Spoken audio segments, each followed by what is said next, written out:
Donc au Togo, le DVV International a développé un type de partenariat qui a engagé 11 communes. L'État togolais représenté par le ministère de l'Action sociale et Pamoja Togo. DVV a appuyé l'État togolais sur le plan institutionnel en faisant une étude sur l'état des lieux de l'alphabétisation au Togo qui nous a permis de réviser notre stratégie et de réviser aussi les curricula d'enseignement.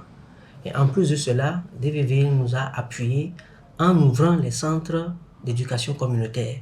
Nous avons encouragé les communes à créer les centres d'éducation communautaire qui regroupent un certain nombre de femmes qui apprennent et qui font aussi des activités génératrices de revenus. On dit chi, il a eu, nous irons. L'année passée, nous avons fait l'alphabétisation de base. Cette année, c'est la post-alphabétisation. Et on les forme sur la lecture, l'écriture et sur la consolidation. Page 8, la leçon 2. Frau Avesso unterrichtet eine Gruppe von Frauen, die sich nach einem Aufruf der Kommune für einen Alphabetisierungskurs eingeschrieben haben. Den Frauen wird außerdem angeboten, sich an einkommensschaffenden Aktivitäten zu beteiligen, die mit Unterstützung des kommunalen Bildungszentrums realisiert werden.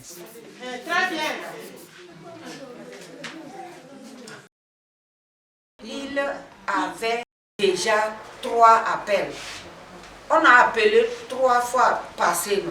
Le téléphone portable est un merveilleux outil. Je vais aller à l'école. Mes enfants disent, toi, tu es presque mort, tu vas à l'école. Mais maintenant, comme je parle le français, ils disent que c'est bon. J'ai appris le français. Je lis, j'écris, je fais les calculs. Ici, là, c'est 0, ça, tu barres. Avant, je ne savais pas lire. Si je m'en vais au marché, on me donne ticket. Je ne sais pas combien on a écrit sur ça.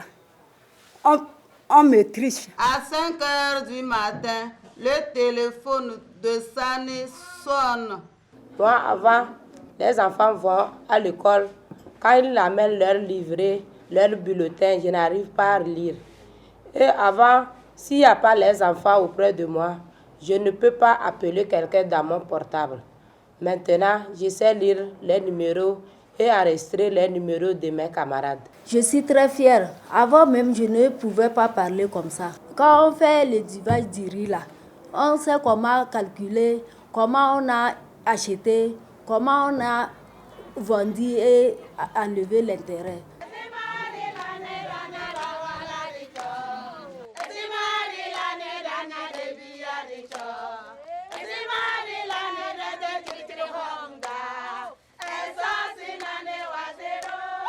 Die Frauen im kommunalen Bildungszentrum Sotobua haben sich für die Herstellung von Parboiled-Reis als einkommensschaffende Aktivität entschieden. Der Bürgermeister hat den Frauen erlaubt, diese Aktivität im weitläufigen Hof des Gemeindehauses durchzuführen. Nous faisons le riz étuvé 3 jours par semaine. Le premier jour, on chauffe le riz. Le deuxième jour, on met ce riz sur le feu à 100 degrés. Après avoir élevé ça dans la marmite, on sèche. Et après séchage, on amène ça au moulin. Le troisième jour, on amène au moulin et on décortique. Et après avoir décortiqué, on amène ça au marché pour vendre. Die Frauen organisieren den Transport in die Schälmühle und notieren das Gewicht des Parboiled-Reis vor und nach dem Schälen.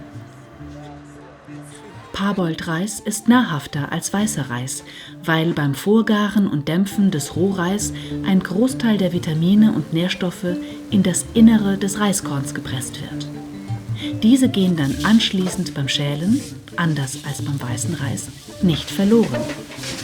Das Parboiling verleiht den Reiskörnern außerdem eine feste Konsistenz und es entsteht weniger Bruchreis.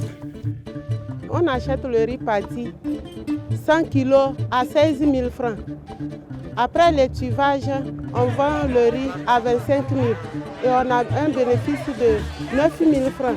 Et ces 9 000 francs, on les met dans la caisse du groupe et après ce partage pour avoir les besoins nécessaires. Auf dem Markt bevorzugen viele Kunden den Parboiled-Reis. Sie schätzen ihn wegen seines guten Geschmacks und weil er besser sättigt als weißer Reis. Außerdem ist Parboiled-Reis gesünder, weil Vitamine und Nährstoffe erhalten bleiben.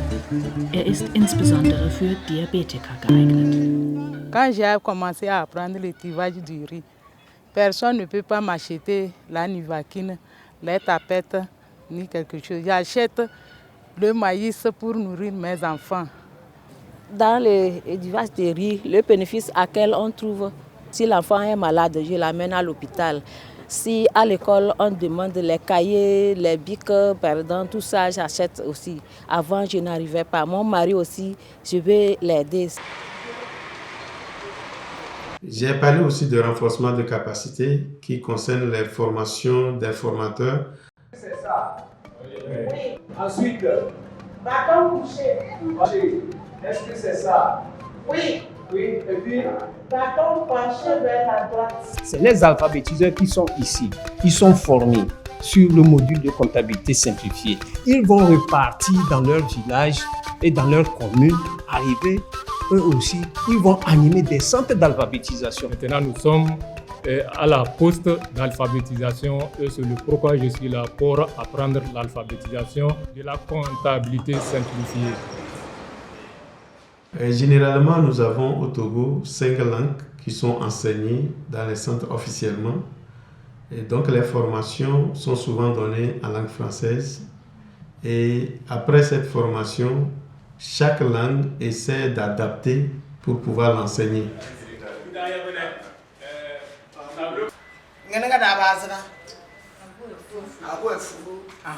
Dans notre centre, nous faisons l'alphabétisation en langue thème.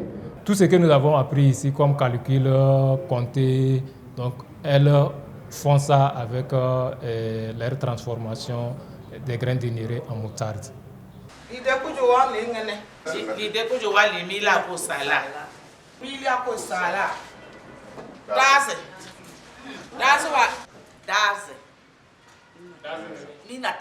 Die Frauen sind im zweiten Jahr der Alphabetisierung in der Sprache Tem.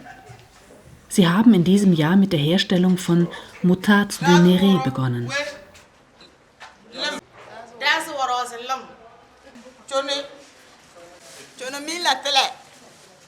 Jetzt lernen sie in ihrer Sprache, wie sie Kosten und Ertrag dieser Tätigkeit berechnen können.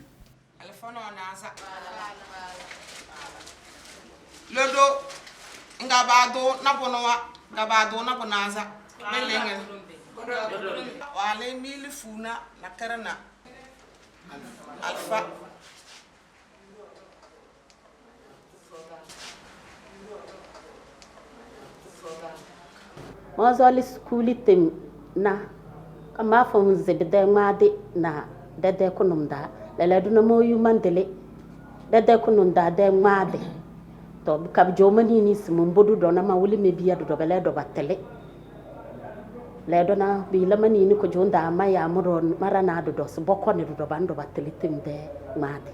Dans notre enfance, on n'a pas pu aller à l'école. Et on s'est dit que c'est fini pour nous. On ne sait pas lire, on ne sait pas écrire, on ne sait pas faire le commerce.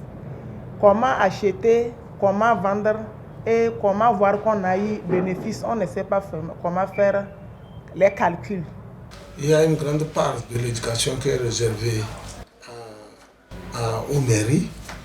C'est ainsi que nous avons accueilli le DVV dans le cadre de la formation des adultes pour leur instruction et en même temps les amener pour qu'ils profitent dans leur activité de génératrice de revenus.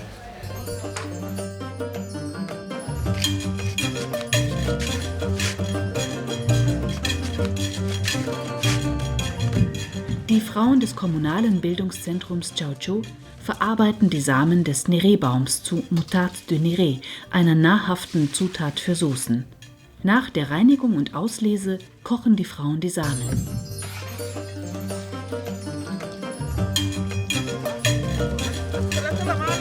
Am nächsten Tag geht es zur Mühle, um die Samen zu schälen.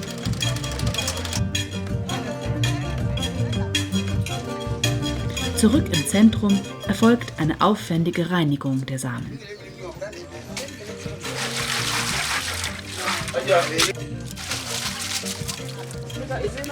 Diese werden dann für kurze Zeit auf 100 Grad erhitzt.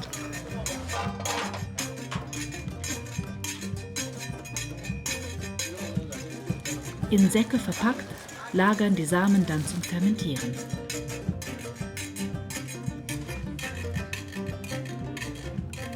Nach 3 Tagen ist die Fermentierung abgeschlossen und die Frauen portionieren das Endprodukt in kleine Klößchen und verkaufen sie nach dem Trocknen.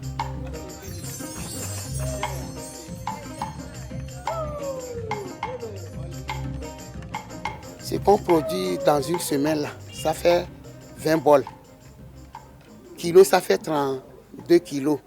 Et notre bénéfice, ça, c'est 11 100 francs.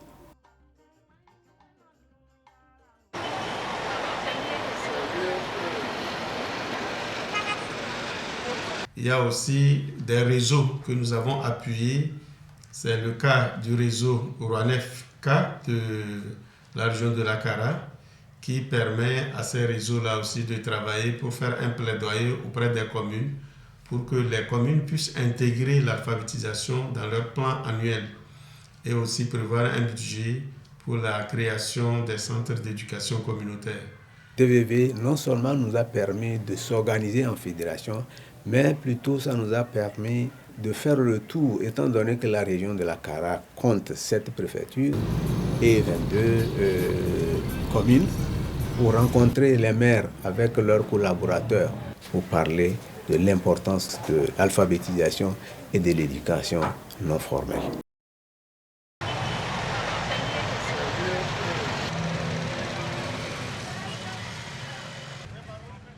Il y a un certain nombre d'associations de femmes qui ont besoin d'être accompagnées pour bénéficier d'un certain nombre d'activités génératives de revenus. Le travail avec DVV International a permis de former, d'éduquer ces femmes-là qui aujourd'hui savent lire, écrire et aussi parler français. La commune apporte une large contribution également au niveau des locaux, au niveau de la logistique, au niveau aussi de la prise en charge de certaines activités.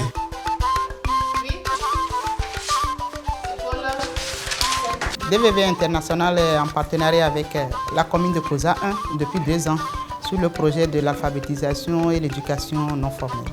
Ici, elles ont plutôt choisi la formation professionnelle qui est la couture hommes et dames.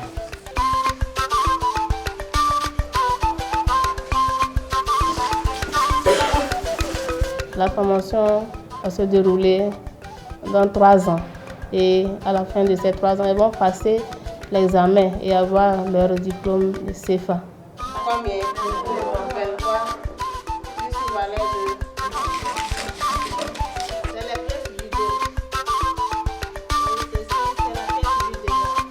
J'aime sincèrement la couture parce que ça m'aide beaucoup.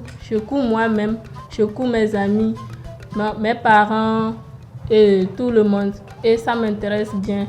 Et après, j'aimerais aussi trouver mon atelier, soit travailler toujours en communauté avec mes amis.